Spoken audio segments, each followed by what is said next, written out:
The days are longer, the calendar is filling up, and I want to feel as good as this beautiful summer weather. That's why I've been loving Groons. It's one daily pack of gummies that covers my greens, vitamins, and minerals, and even has 6 grams of prebiotic fiber. So I don't need to juggle a complicated wellness routine on top of everything else. They taste amazing. They're easy to toss in my bag on the go. Plus, they're vegan, gluten-free, and HSA, FSA eligible for reimbursement. Save up to 52% off with promo code podcast at gruns.co. That's code podcast at gruns.co. Security threats are everywhere. But with Xfinity XFi, you're notified of threats to your in-home Wi-Fi network, so all your connected devices are protected. That's simple, easy, awesome. Switch to Xfinity today and get a great offer. You'll get fast speeds and the best in-home Wi-Fi experience with Xfinity XFi. Plus, ask about enhanced security for safer browsing and more. Go to Xfinity.com, call 1-800-XFINITY, or visit an Xfinity store to switch today. Restrictions apply.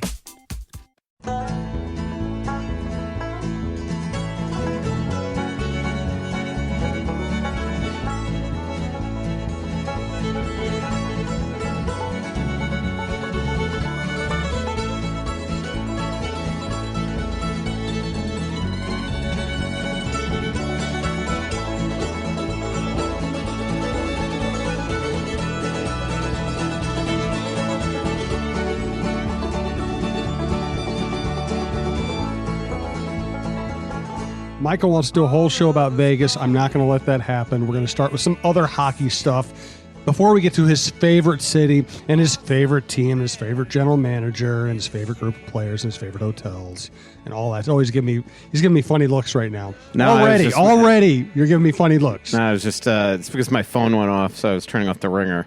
I wanted to see if you noticed. I just assume when we do a show, it's going to be filled with distractions. So that's just part of the ambiance. And part of your, let's say, charm. Let's call it charm, Michael. Yeah. Not too many people use that word with me, but I appreciate it. Well, I was looking for a synonym, and I just thought that really captured the essence of Michael Russo, to use the word charm. No doubt. How have you been? How was FLA? It was good. We should talk about it. Have you ever been to Florida? I've never been there. I've heard that it's hot, and it's going to be nice. You should go sometime. Yeah. I think people down there would like you, Michael. Yeah. I heard that they have a hockey team down there, too. There's a rumor. Yeah. Maybe even two. Yeah. And they do almost as well as the baseball teams down there. Or they can't draw. Some of them can't draw as much as the hockey tournament here in state high schools. As that tweet comes out every year of the two pictures between Florida and the sold-out Class 2A state title games. I actually went to the Everblades game. They were awesome. Estero. Yeah. Mm-hmm. What a cool arena, too. It is. Back in the day, that was as modern a minor league arena as there was in this country. That's my hockey cred. I went to hockey when I didn't have to in the Naples, Fort Myers area once. Estero, as you said. All right, this is the Russo-Souhan Show, part of the Minnesota Sports Podcast Network. Find all the shows at mnspn.com. Subscribe on iTunes, your favorite podcast app. Thanks to twillmn.com. That's Twill in the Edina Galleria. Fixology Repair, Mall of America and downtown in the Skyway. Tony Hoaglund, your State Farm agent in Champlin. And Todd C. Moritz of Sandvold Financial Group. Thanks for their support. So I know you want to talk about Vegas, and we will get there. Let me ask you this. Should we be talking about Eric Stahl as a Hart Trophy? I mean, I think he should be in the running. He shouldn't win it. Who should win it? If Colorado wins it, I'll probably vote for McKinnon. If Colorado gets into the playoffs, I'll probably vote for McKinnon because there's a team that was 48 points last year. They have no right to be where they are right now, but you see it when he plays the Wild. He takes it upon himself to be the best player on the ice, and he has been in the last two meetings with the Wild. And I think Taylor Hall should be right there. My issue, I think Kucherov's had a great year. Malkin's had great years. Giroux's great year, but they got supporting casts of Couturier and Voracek and Philly, Crosby and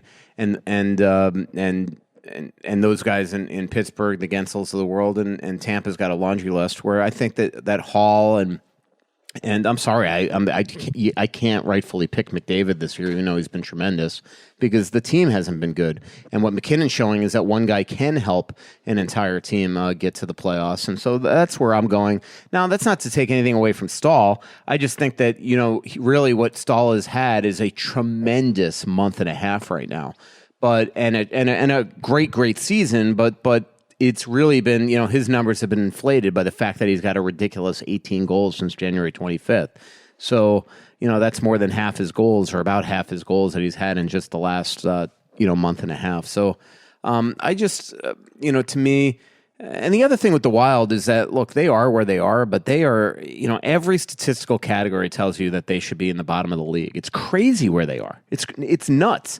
I was just reading a story where they broke down the statistical measures of this team, and nobody could figure out why the hell this team, other than just being great at home, has them in this spot. But in every category, they are middle of the pack or below. It's nuts that they are right now still third in this division, and top 8-9 points in the league.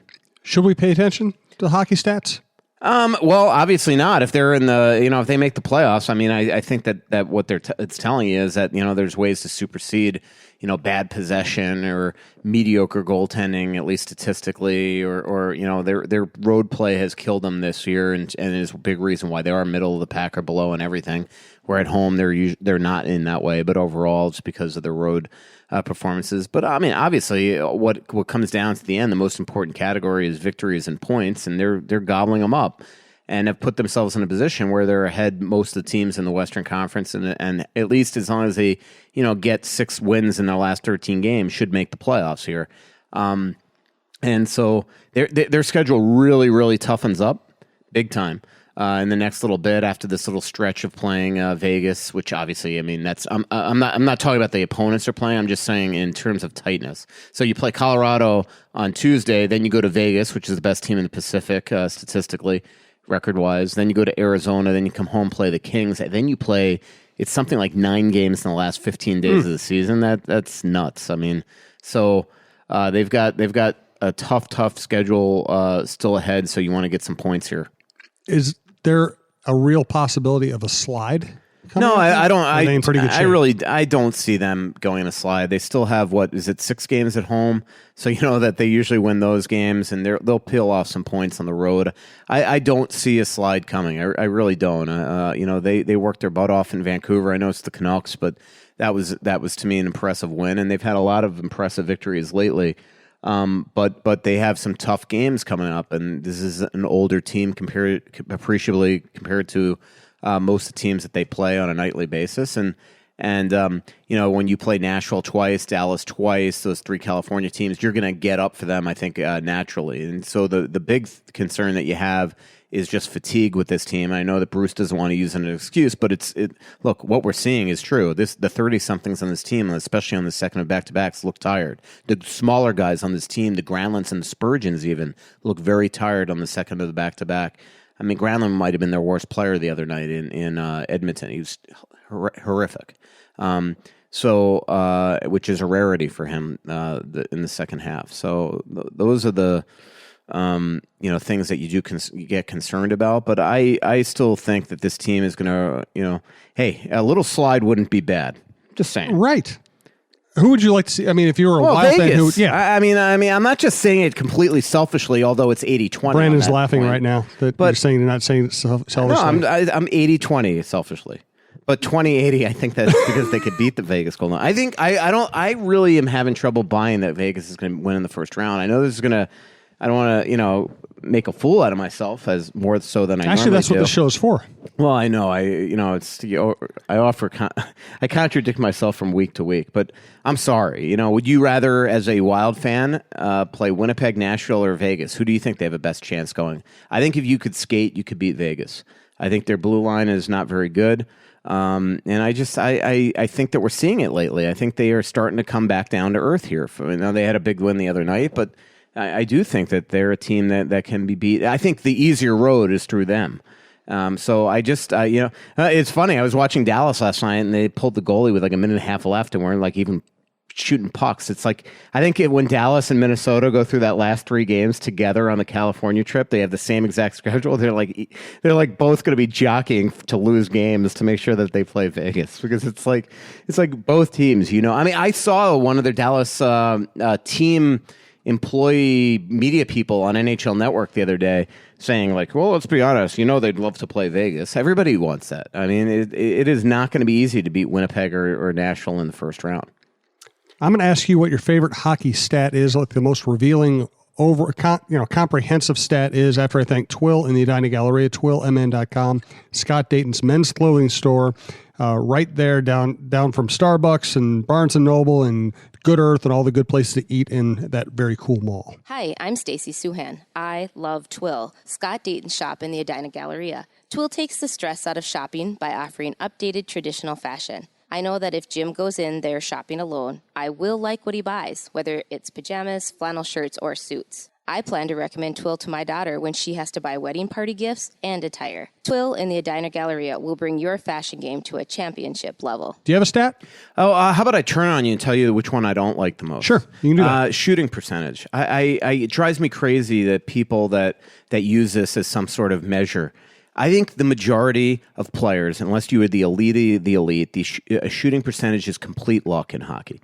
I just, it's not like basketball where the hoop is in the same place all the time and it's an actual measurement of what your shooting percentage is. And people aren't allowed to hit you when you're shooting. Exactly. Where these guys, for the most part, the game is too fast in tight spaces. There are those times where it's one-on-one that you're able to pick your spot or make a great move, but the majority of the thing, you're just throwing pucks at the net, praying that it finds a hole in between a gigantic mass of human being and traffic.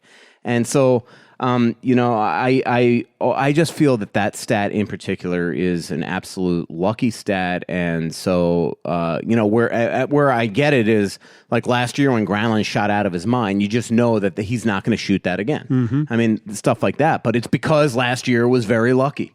And so that's just my belief. And there are times like last year in the playoffs when the Wild shot like 6% or something on St. Louis, you just know that that's not sustainable if they played them over 82 games and things like that. In that short sample size, they just couldn't shoot the puck into the net. So that's the one that just, it just drives me crazy when I see that stat where it's used as any sort of like, this is his career shooting percentage or whatever. I just think that it's baloney. And then another one obviously is plus minus. I get on this debate all the time. But I do think when you're minus 40 compared to plus 40, those are the ones where I actually buy it. It's like, I just don't think that you could be minus 40. I've watched some of these players lately that are in that vicinity, and they're awful defensively this year. It's not just because they're on terrible teams. One of the reasons they're on terrible teams is because they've helped make it terrible. But plus minus is an absolute ridiculous stat. So there are better ways to at least, to give that out. I get that from, to me, that's, when I use it, it's not so much as trying to say that this is an end-all, be-all stat. It's just the easiest stat that's given to us, and until the NHL stops giving it to us, I won't use it, or I'll keep using it. Yeah, it's such a strange time for statistics in all sports because there are some deeper analytics I think are brilliant, especially in baseball. And there are some that arise at the end of a football season. That dovetails with what seems to make sense. There's some stats that they're either so obvious they're worthless, or they're so esoteric you're just not sure how they can be applied. Or the baseball ones now are just insane. What's the one that's like it's like almost has like a pi symbol in there? And there are some baseball stats now that's like and I covered the league in 2005 that I've never even heard of.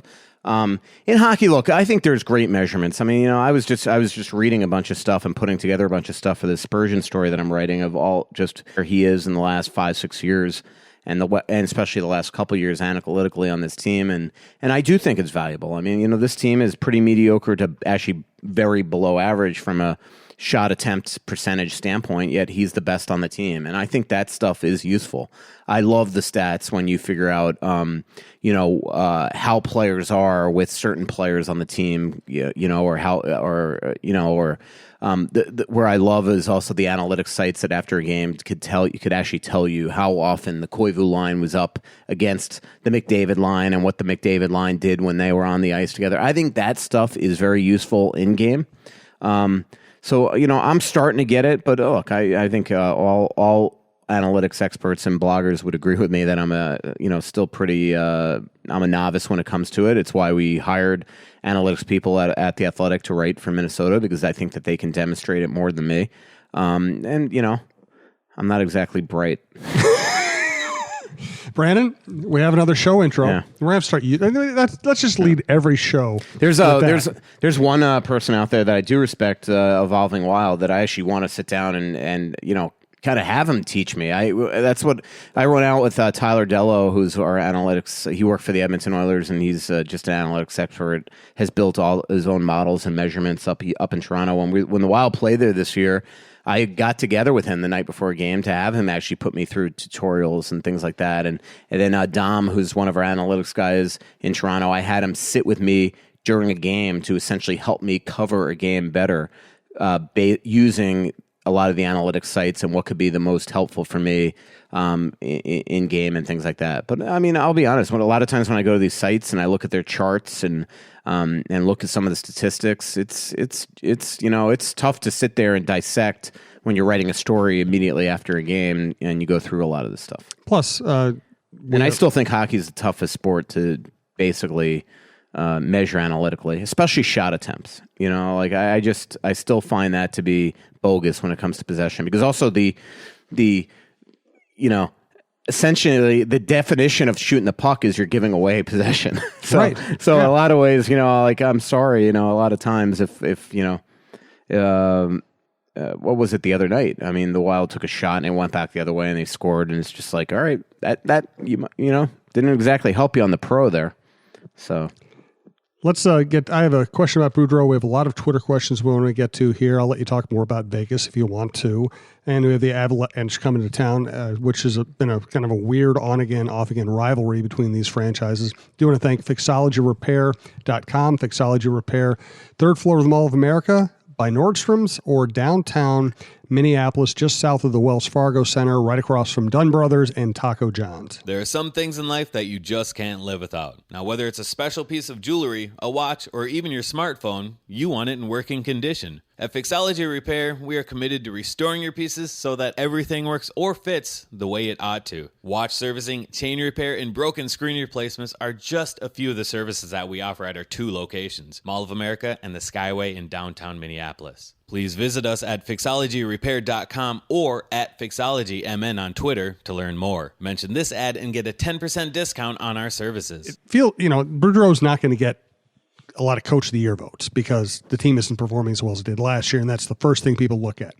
But man, I'm so impressed with the fact that they didn't seem to be a very good team early. They have seemed to have so many problems, that they had the hangover that you've always talked about, and yet here they are. They're just playing well again. Yeah, a lot of injuries and things like that, and that's what he does. I mean, you're right. He's not going to get Coach of the Year votes, especially when Jersey's doing what they're doing, and Florida Panthers are an absolute terror right now. And again, if Colorado makes the playoffs, Jared Bednar's got to be the Coach of the Year. Right. Sorry, they had 48 points last year. It's crazy. You going to send a card to Patrick Waugh? Yeah. See, I was right. That's what I'm going to say. I was right. You can't coach. Maybe the card that the Avalanche should send is to Matt Duchene, because just getting him out of that locker room sent them on a tear. Mm-hmm. But look, he's done a great job, Bruce, and I still think that if this team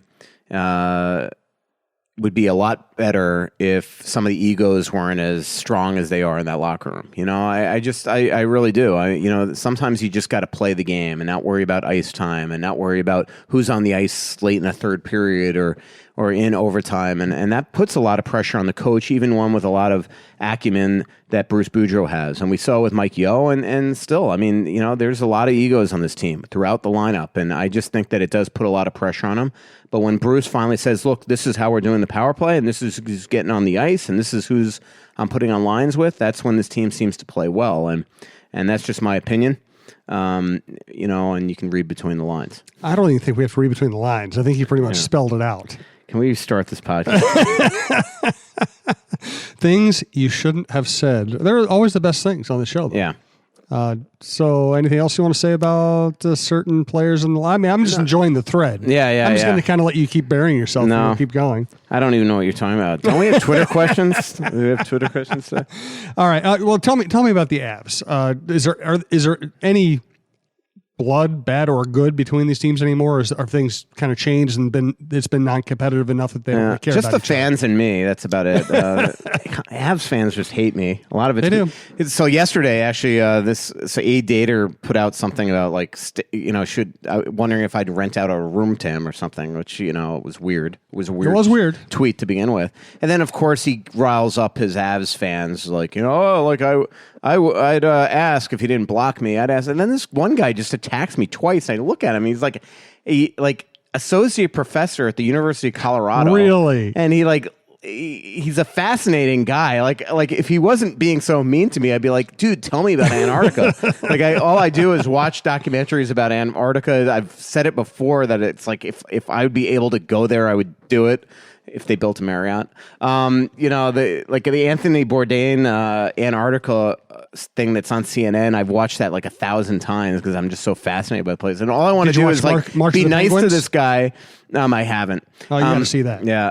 I don't think I have. All I want to do is talk to this guy, and he's just trashing me. So finally, I just went back after him.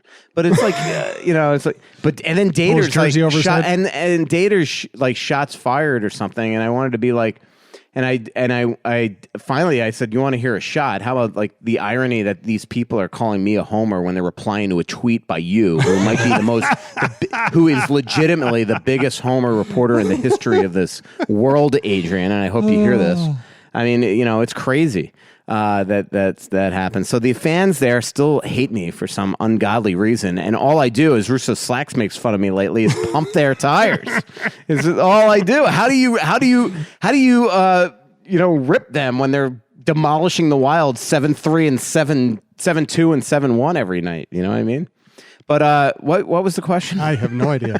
Twitter's so weird. Yeah, they're so in terms of bad blood, I mean, their bad blood now is that the Wild beat them every day for fun, and now they can't even get within 5 goals of beating them. Tomorrow, I still think is going to be a different animal. The Colorado Avalanche are a different team when they come here, and McKinnon's a different player. And frankly, if McKinnon can light them up again on Tuesday night, that will change my opinion really about whether or not he's the Hart Trophy winner. Because you want to talk about homers, for lack of the homer term, but he is a homer. When he is at home, he is absolutely sensational. We saw it in the playoffs when the Wild played them in 2014. They couldn't stop him. Then he got here and he couldn't accomplish anything. I put together these stats for my article that's on The Athletic right now. Check this out. This is including the playoffs, okay? At home against the Wild in 15 career games, including the 2014 playoffs, he has 7 goals and 16 assists for 23 points, 56 shots and +7, and the Avs are 9-5-1, again, including the playoffs. In Minnesota, 13 games for McKinnon, 2 goals, 3 assists. So, 18 less points. 31 shots, so 25 less shots. -6, so a 13 differential there. And they're 3-9-1 here. So he's a different player on the road. And you look at his splits, and he at home is a dominant, at road is not very good. And it's probably because teams are really marking him and checking him. And as we saw here in Minnesota, they put Eric Holla on him and it turned the series around. And maybe he's just got to continue to grow and become a great road player. It's hard to play on the road. So I'll know if Colorado is for real by the outcome of tomorrow. Just if he can play the same type of style that he plays there. Like, you watch him in the last 2 games against Minnesota, and it's the only player I've seen this year where every shift he looked like he could score and was the best player on the ice. Like, no bad shifts. And you could see him visibly trying to take it upon himself to lead that team, not only past the rival Minnesota Wild, which they hate, the Avalanche, they hate the Wild, and vice versa, but trying to catapult this team into a playoff spot. And so I'll just be interested to see if it's a different type of game. You know, if they can come into a building where Devin Dubnyk has lost once in regulation in the last 20-something games and somehow pull out a regulation win, and not only regulation win, but a dominant win like they've won the last two, then I'll really buy into the McKinnon hype and the Avalanche hype. Twitter questions next after we thank Tony Hoaglund, your State Farm agent in Champlin, Hoaglund. Tony provides my insurance and Michael's. Right now, 1 in 3 drivers is cruising around in a state of skepticism about just how much value their car insurance company is delivering. If you are one of them, State Farm agent Tony Hoaglund in Champlin can help you get to a better state, because he'll talk with you, listen to you, and help you put together a policy that has you written all over it, from cost to coverage, all backed by 24/7 customer support. Feeling less skeptical? Then call State Farm agent Tony Hoaglund in Champlin and officially get to a better state with State Farm. And you can reach Tony at 763-421-4900. All right, let's do some Twitter questions, unless you had some advanced stats you wanted to explain to me. No, those were not advanced. Those were very elementary that I just gave you. From Jacob Burkhart, why can't the Wild beat bad teams? That's a good question. Uber Canada just sent me an email on their update on their data security incident. That's wonderful. That sounds good. Yeah. That sounds promising. Read that in a second. Freaking Canada. So anyway, what was the question? Why can't the Wild beat bad teams? And why is your credit card getting hacked? Yeah. Why can't they beat bad teams? I don't know. It's a great question. I really don't think it's them looking past them, but maybe I'm wrong. I mean, you know, you look at the Arizona games, you know, that was just them. I mean, maybe it's looking past. I mean, I think that you look at Arizona and you just don't get as emotionally up because you probably think it's going to be an easy game, even if it's a not an active, like, this team sucks. And then all of a sudden you're shocked in both those games because if you think about both the Arizona losses in the last month, they were similar in the fact that the Wild blew leads. And I know the one at home is more egregious. It was a 3-goal lead, where the one in Arizona was a 1-goal lead. But the one in Arizona and the one here was very similar in the fact that the Wild had control of the game. They were more dominant in Arizona. If you remember, actually, even when the Wild were up by 3 against Arizona here, they weren't playing great, and then the game turned around. But that team is a fast, young team with nothing to lose right now, and that's tough. And I will say that, you know, if you look at the most part this year, the losses that have happened for the Wild against the bad teams are in, you know, the second half when the pressure is off. And I think the pressure comes off these teams a lot after the trade deadline when guys aren't moved and all of a sudden you're not making the playoffs and you're just kind of like playing and all loose and the team you're playing is uptight all the time. So, I mean, that's a convoluted answer.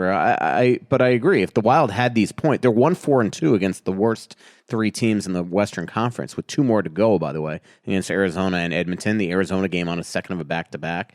These 2 teams, by the way, Edmonton and Arizona, are teams that for a long, long cycle, the Wild never lost to. They beat the crap out of both these teams for fun for a long period of time. So it is very bizarre this year that this has happened. And Vancouver's a team that things started to turn around for them the last 3 or 4 years where they were winning all the time in Vancouver specifically. So it is a bizarre thing. It's a frustrating part of the season. But it just seems like the MO of this team is to get up for the big teams.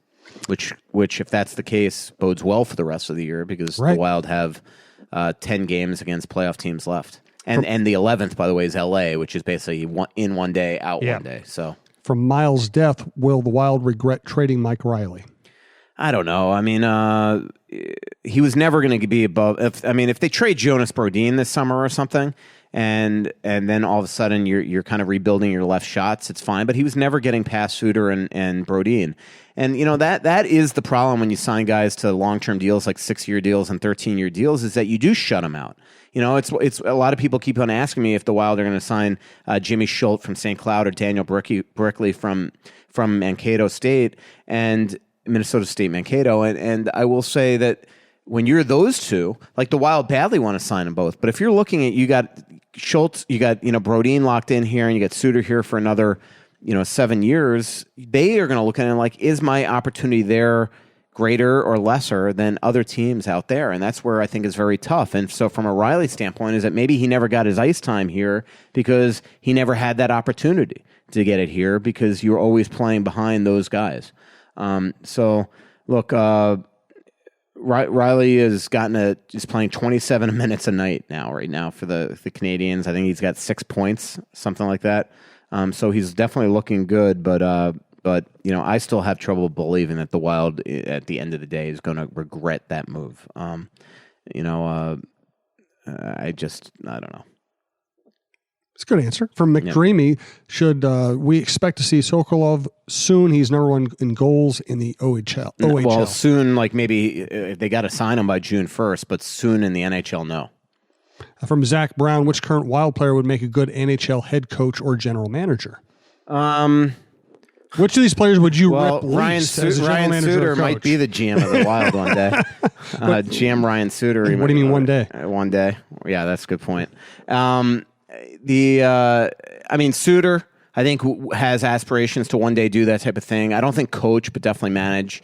Remember the thing with Suter is he's a business mind. I mean, he's owned so much businesses. He runs the Madison Capitals, things like that. In terms of coaching, I mean, I could see Eric Stahl do that. I don't know when you live in Thunder Bay and you've got your dream home there and 3 young boys that you are going to want to get into that. But he is somebody that I could see being great at it. He's got that persona. And similarly, Matt Cullen, I think that he's got that. But again, he's got 3 young boys and built his dream home in Moorhead and probably wants to go back and be a dad when his career is over. So, can you get these people to move to bigger markets and scout or be a coach or be a GM and travel as much as it requires?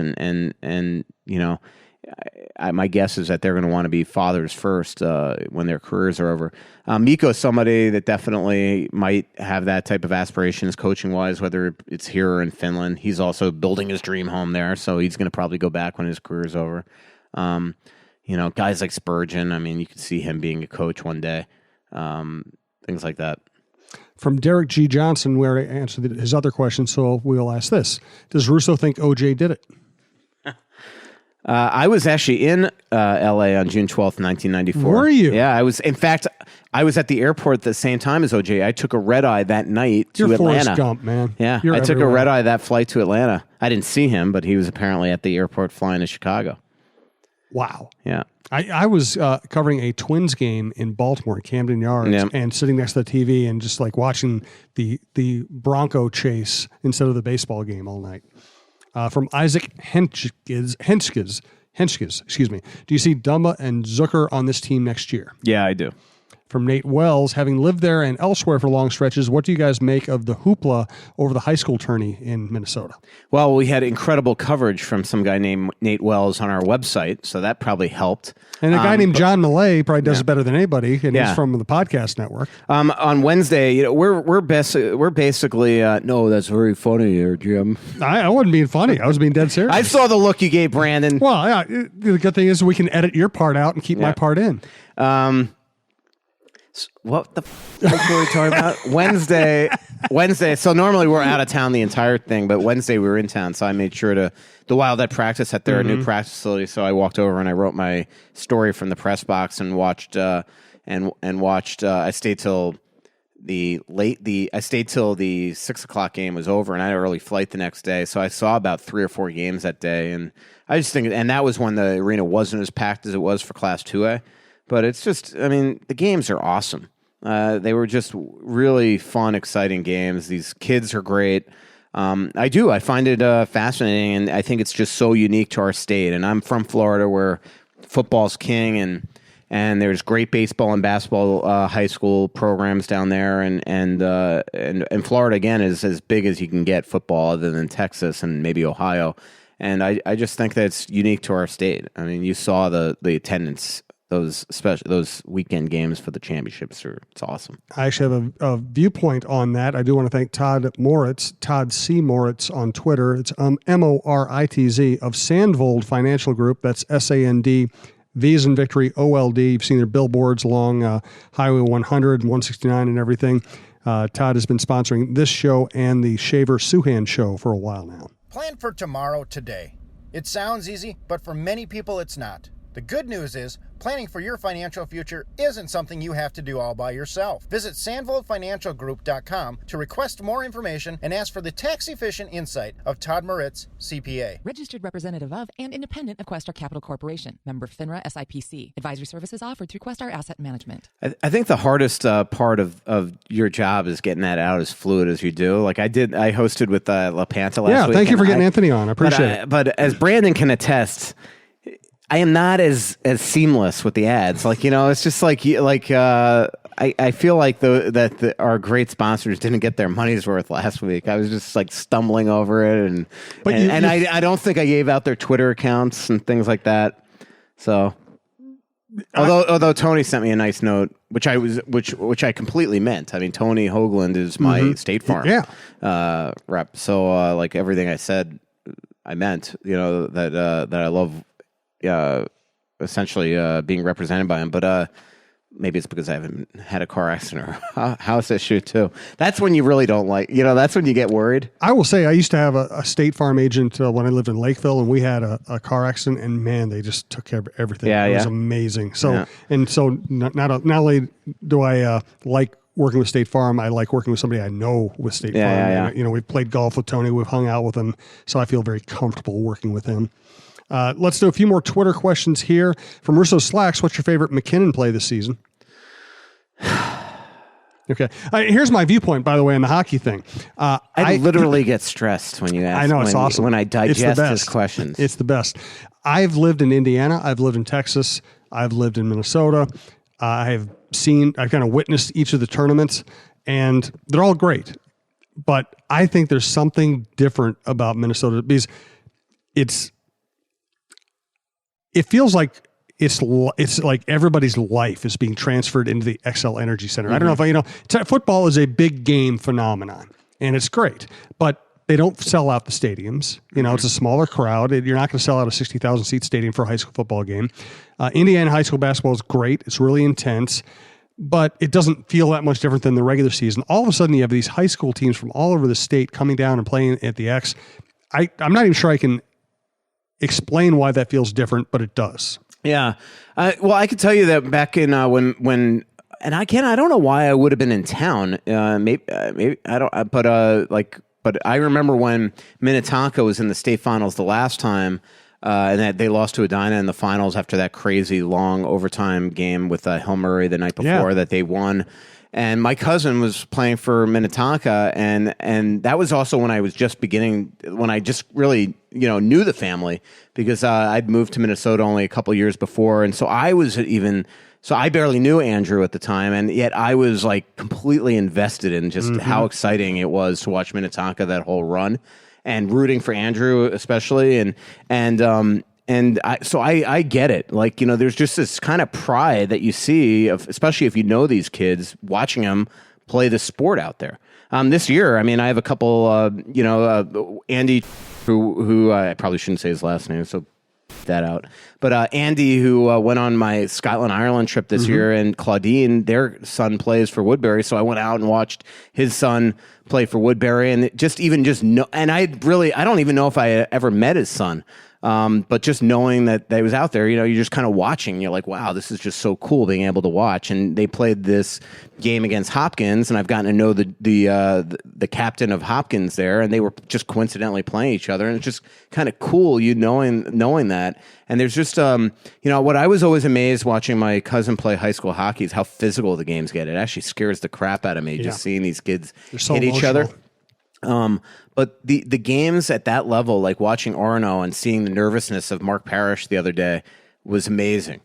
Seeing him just on Wednesday, and so it's like, I get it. And so just imagine that triple 4 times, 5 times when you're actually, real friends with these kids or family members of these kids. It's just pretty cool.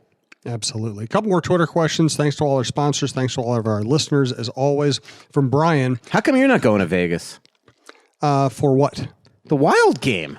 We don't really, as you know, we don't send columnists to regular season games. Yeah, but this is one that you can, your pros, I mean, you could sit there and write the crap out of this. Why don't you recommend it to my boss? I'm sure he'd want to get a recommendation from me. Yeah, I know. I mean, I think, yeah, exactly. I'm sure he would love a recommendation from me.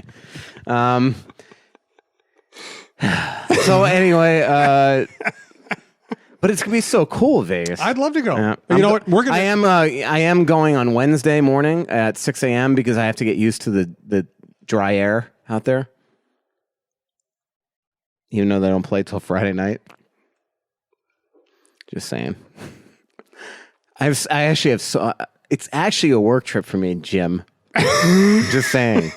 Now that you feel guilty, I have so much stuff that I'm doing there. I mean, it really is. Like Wednesday night, I'm shadowing one of my heroes at the Golden Knights Devils game to write a big feature on him. So is it true that the $20 million the Athletic just got from investors, $10 million was for your travel budget? Yes, 100%. No doubt. Let's put it this way: it's gonna lessen the guilt that I spend on the road. But like, so Wednesday night, everybody knows I'm a gigantic poker fan, and I have one guy that I really look up to, so I'm shadowing him at the game and doing a big story. Thursday night, I'm hanging out with somebody and doing a big family story on a certain Wild player that's from Vegas. I don't want to say who it is though.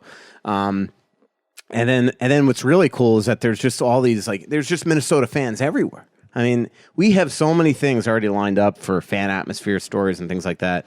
And then I'm going to do a little fan meetup too. Like, I don't know when. It's going to have to be spur of the moment, like when I'm not playing craps and not having an expensive meal with La Panta somewhere. So it's not going to happen.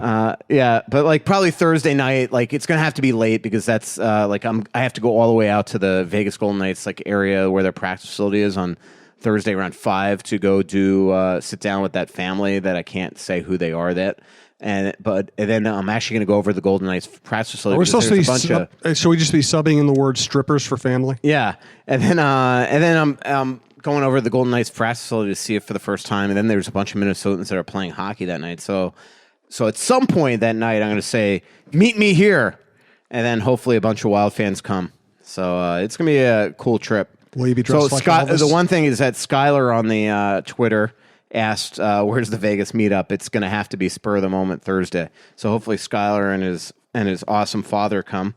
So more than welcome.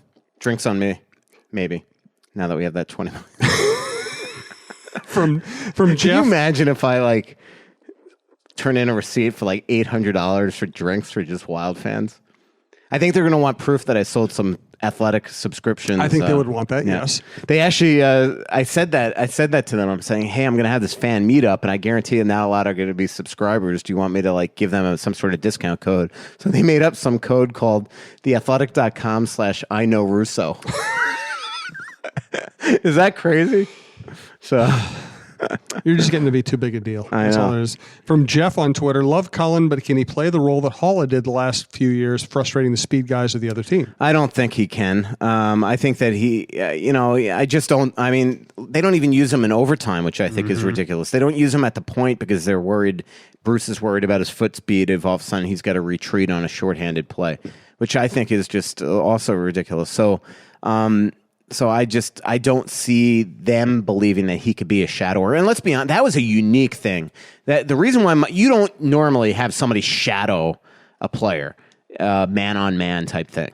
But what happened is the Wild could not stop McKinnon in Colorado.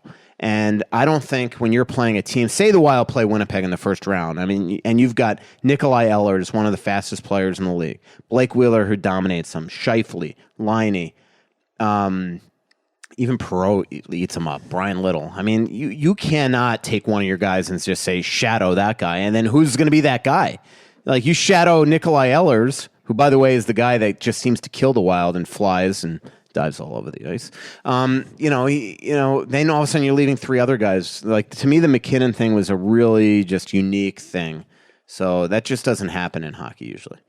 From Weldy, he's asking, why would Fletcher be in St. Cloud? Scouting. Anybody specific or just general? I'm sure he talked to Belpedio after the game. Yeah. He went up to Duluth last week to talk to 2 weeks ago to talk to Belpedio too. They are trying to make it very clear to Belpedio that they want to sign him because he could be a free agent on August 15th. And similarly to what I said before about Jimmy Schultz and Daniel Brickley, is if Belpedio looks at Spurgeon and Dumba as being locked up forever here, where does he fit in? Frankly, I think that Belpedio needs to look at it as like, look, he probably needs a year in the minors anyway. Mm-hmm. And, and by the time that year in the minors is up, Prosser's deal is up, and then he can come up and slowly on a cheap contract be that third set and grow into a role. So that's the way I think the Wild hope that he would believe that his role can transpire here, but we'll see. The August 15th is leverage. Also, I don't think he wants the Wild to own his rights for 7 years. So my guess is his agent is going to say burn a year now, which means the Wild would have to put him on the team right now. He might not play, but they might have to burn a year, and then all of a sudden it brings his free agent clock closer to the end. 2 more Twitter questions. Thanks again to all of our sponsors and listeners. From Jason Malley, why are the Wild willing to lose a year for Greenway to play in the NHL? Seems most likely he won't contribute much. I don't disagree with that, but it might be the way. Look, they got to sign him. If they do not want to go in, have him return to school, then potentially become a free agent next year. So whatever, again, it's leverage now. So whatever's going to get him to sign now is what they're going to need to do. And I don't think that he is going to be willing to leave college in the middle of a school year, essentially, but to go on an ATO to Iowa. Now, maybe that'll change if they say, look, like last year, he didn't want to do it because he was going to go to an ATO down there and not even make the playoffs and then, leave his academic things behind. This year, maybe it changes because Iowa's so good and they look like they're going to make the playoffs. But right now, I think the leverage that they are saying is that they want him on the team. And for the same reason, now it brings you closer to free agency and things like that. As usual, we didn't get to a high percentage of Twitter questions. We'll try to do more of a Twitter question show one of these days. Michael was so entertaining on other topics, I didn't get to them very early. From Tim, I'm actually being sincere there. From Tim Hapke, do you think Sealer has a shot at being a third pair defenseman next year with the Wild? Yeah, I think he does. Let's put it this way. If he's not going to be the guy, I hope it's not because they went and signed their next year's version of Kyle Quincy. That was a mistake. It made no sense. Especially coming off the fact that they gave one-way deals to Olofsson and Riley. It made no sense.